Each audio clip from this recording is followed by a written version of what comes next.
అభివృద్ధి కోసం ఎనలేని కృషి చేసిన నాయకుడు అయ్యన్న పాత్రుడు గారని చెప్పి కూడా నేను మీకు తెలియజేస్తున్నాను.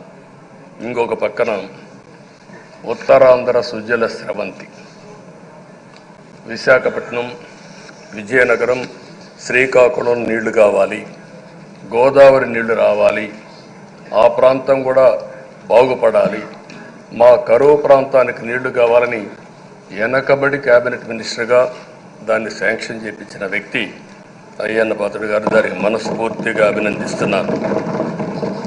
అందరికి కూడా కష్టాలు వస్తూ ఉంటాయి. ఆయన రాజకీయ జీవితంలో ఎప్పుడూ పడనటువంటి ఇబ్బందులు గత 5 సంవత్సరాలు పడ్డాడు.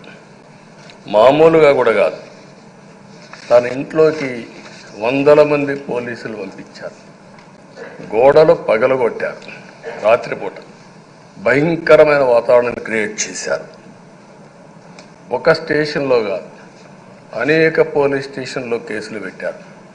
రాత్రుల్లో దేశపోయి స్టేషన్ టు స్టేషన్ తిప్పారు. ఎక్కడా భయపడలా, ధైర్యంగా ఉన్నాడు. 23 కేసులు పెట్టారు. అందులో దగ్గర 10 కేసులు ఒక సిఐడిని పెట్టారు. అయితే రాజీలేని పోరాటం చేసి మనోనిబ్బరంతో ముందుకు పోయిన వ్యక్తి.